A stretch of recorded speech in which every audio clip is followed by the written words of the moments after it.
Hello, we will learn in this lesson about the chamfer command, which creates cuts with angles between two lines. Based on what we learned in the class about fillet, the chamfer command works similarly by cutting or extending the lines to form the chamfer. Let's go to class. We will use the same file from the previous class to make some examples. Let's work on some geometries of this drawing, so let's approach this area. In the Modify panel, by clicking the arrow next to fillet, we see the chamfer command icon.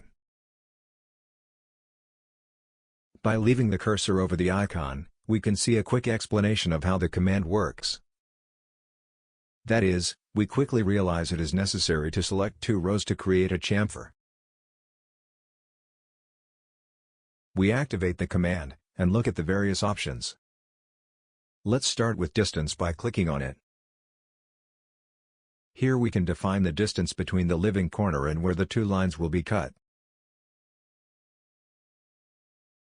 That is, it is necessary to enter two values, then we press 2 for the first side and 4 for the second side. Now we must select the two lines. We select the first one, and when we position the cursor over the second one, we see the preview. We notice that the distance from the corner to the first selected row is less than that of the second, i.e., the first one will be 2 units, and the second is 4 units. We click to confirm. Note that we have to reactivate the command to make new chamfers, so we press Enter to repeat the command. We click on the multiple option to perform multiple chamfers, without exiting the command. We then set a new distance to the chamfer equal to 0.3 for the first and second row, forming an angle of 45 degrees. We have now activated the polyline option to perform a chamfer in every corner of this polyline. We select the object and confirm it. Note that all corners of the object have been beveled at a distance of 0.3. Let's get to know now the angle option by clicking on it. We must enter with the distance from the corner to the first cut, then we type 4 units and now the value of the angle, we then enter 30 degrees.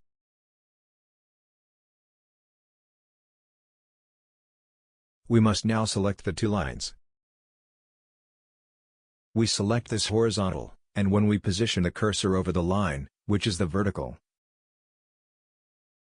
we notice that the cut was made with 4 units and the angle of the chamfer is 30 degrees relative to the first row. We then click on this vertical and this horizontal, notice that the angle is always relative to the first selected line. We do one more between these two lines, watch. The values entered for chamfer definition in the distance and angle options are stored. So if we click on distance, we look at the previously defined value, which is 0.3 for the first and second line, as well as the angle option is set to the value of 4 and 30 degrees. The method option allows you to switch between using one option and the other, without having to reset the values. We click on it and select distance, and notice that selecting the rows, the assumed values are the 0.3 entered earlier.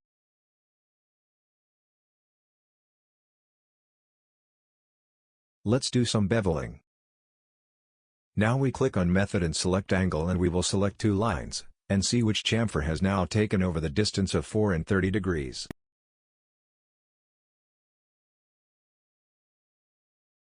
The Undo option undoes the last chamfer made. Trim allows you to define whether or not you want to preserve the selected objects. We then activate No Trim. We select the Method option and select Angle, and now select these two lines. And see that the lines have been preserved, and a line, referring to the chamfer, has been created. Let's select a few more lines. We click on Trim again and again, cut and extend the objects. We now select the distance option and set the values of 10 for the first and second distance. Now we select any two lines and see that the command can either cut the objects and extend them to form the chamfer.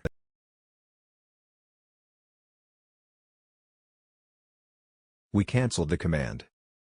With the mouse over a bevel made, note that the object that the command created was a line. Finally, we select some of the objects and change them to layer 2, and the rest of the objects to the layer quotas.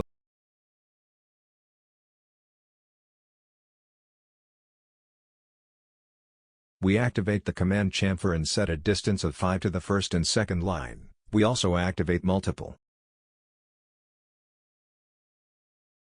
As we learned in the previous lesson, if the selected objects are in the same layers, the chamfer will be done according to the layer of the selected objects, as you can see. But if the selected objects are in different layers, the line created, resulting from the chamfer, will take over the current layer. Note the various selected objects and chamfers created.